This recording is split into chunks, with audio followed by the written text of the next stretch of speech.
الرحمن الرحيم قال فعلتها إذا وأنا من الضالين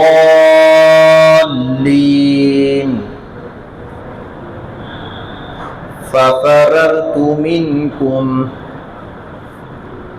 لما خفتكم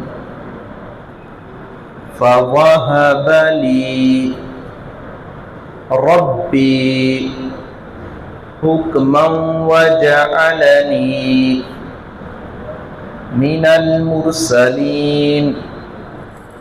وتلك نعمة تمنها علي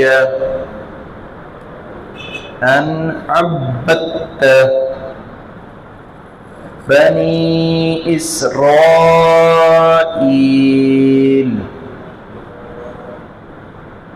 حضرت موسیٰ کلیم اللہ علیہ التحیۃ و تسلیم نے اللہ رب العزت کی طرف سے عنایت کردہ جو انعامات ہیں، جو اعزازات ہیں، ان کا تذکرہ کھلے الفاظ سے فرعون ظالم کے سامنے کیا جب اس نے لاجواب کرنے کی کوشش کی۔ حضرت موسیٰ علیہ السلام کو اس نے شرمندہ کرنے کے لیے یہ بھی کہہ دیا کہ میں نے تیری پرورش کی تھی، تو حضرت موسیٰ علیہ السلام نے کہا کہ احسان جتلا رہا ہے اور اس طرح کی باتیں کر رہا ہے، اور مجھے اپنا احسان جتلانا کوئی اچھی بات نہیں ہے۔ اگر تو اتنا ہی بنتا ہے تو پھر یہ بنی اسرائیل کو آزاد کر، ان کو غلام کیوں بنا رکھا ہے؟ میں تو ان کو آزاد دیکھنا چاہتا ہوں، آپ اتنا احسان جتلا رہے ہو۔ تو حضرت موسیٰ علیہ السلام نے کھلے الفاظ سے یہ باتیں آنکھوں میں آنکھیں ڈال کر، اور اللہ رب العزت نے یہ جرت اور دلیری دی۔ وہی موسیٰ علیہ السلام تھے جب قبطی قتل ہو گیا تھا حضرت موسیٰ علیہ السلام سے نہ چاہتے ہوئے، تو حضرت موسیٰ علیہ السلام فطری بات کی خوف زدہ تھے کہ یہ فرعون ظالم جو ہے یہ میری جان کے در پہ ہو جائے گا۔ تو اللہ رب العزت نے حوصلہ دیا کہ آپ جائیں اور اس کے سامنے جا کر، اور اس وقت جب یہ حضرت موسیٰ علیہ السلام سے وہ بندہ قتل ہوا تھا، مکہ مارا تھا، جسے قتل خطا کہا گیا ہے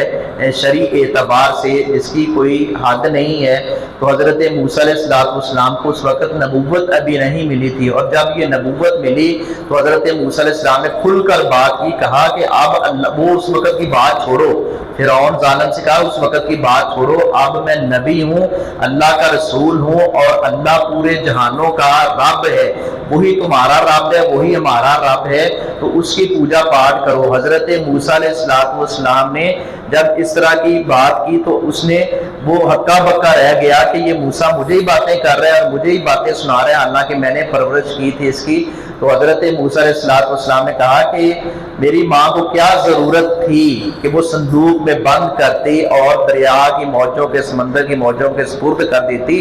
انہیں غلام بنا رکھا تھا لوگوں کو، اور بچوں کو قتل کر دیتا تھا۔ یہ تو عرش والے رب کی قدرت ہے کہ اس نے مجھے اپنا پناہ دی اور تیرے گھر میں ہی دی ہے، اور اللہ رب العزت نے ہی مجھے اپنا رسول اور نبی بنایا ہے تاکہ میں اس کا پیغام، اس کی وحی جو ہے وہ لوگوں کو پہنچاؤں۔ قال کہا، یعنی موسیٰ علیہ السلام نے فرمایا، فعلتها میں نے کیا تھا وہ کام، اذن اس وقت، وانا جب کہ میں من الضالین بھٹکے ہوئے لوگوں میں سے تھا، جب ابھی مجھے نبوت نہیں ملی تھی اور مجھ سے یہ غلطی، مکہ مارنے سے کون سا بندہ مرتا ہے، تو یہ کام اس وقت ہو گیا، ففررت تو پھر میں بھاگ گیا، پھر منکم تم میں سے۔ اب دیکھیں وہ رب العالی اپنے آپ کو کہہ رہا ہے، اور موسیٰ علیہ السلام کہہ رہے ہیں کہ میں تجھ سے پھر بھاگ گیا، تو وہ پکڑ نہ سکا، گرفت نہ کر سکا، اور اس کے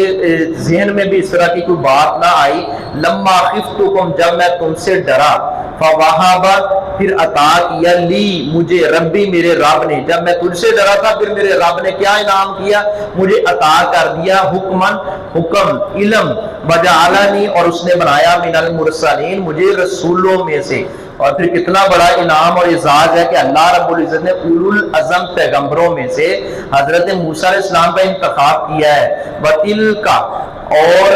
وہ نعمت احسان، تمنہا جس کا تو احسان جلاتا ہے، کیا یہ وہی احسان ہے جو تو مجھ پر جتلا رہا ہے؟ علیہ مجھ پر، ان عبدتا یہ کہ تو نے غلام بنا رکھا ہے بنی اسرائیل، بنی اسرائیل کو، مجھ پر یہ احسان جتلا رہا ہے کہ میں نے تیرے گھر میں پرورش پائی ہے، تو پھر یہ احسان جتلانے کا کیا فائدہ؟ مزہ تو یہ ہے نا کہ یہ بنی اسرائیل کو آزاد کر، حضرت موسیٰ علیہ السلام نے یہ اللہ رب العزت کی خاص اور عطا کردہ توفیق اور اس کی طرف سے شجاعت اور بہادری کی بنیاد پر یہ باتیں فرعون کے سامنے کی، تو فرعون جو ہے وہ لاجواب ہو گیا، وما علیہ الا البلاغ۔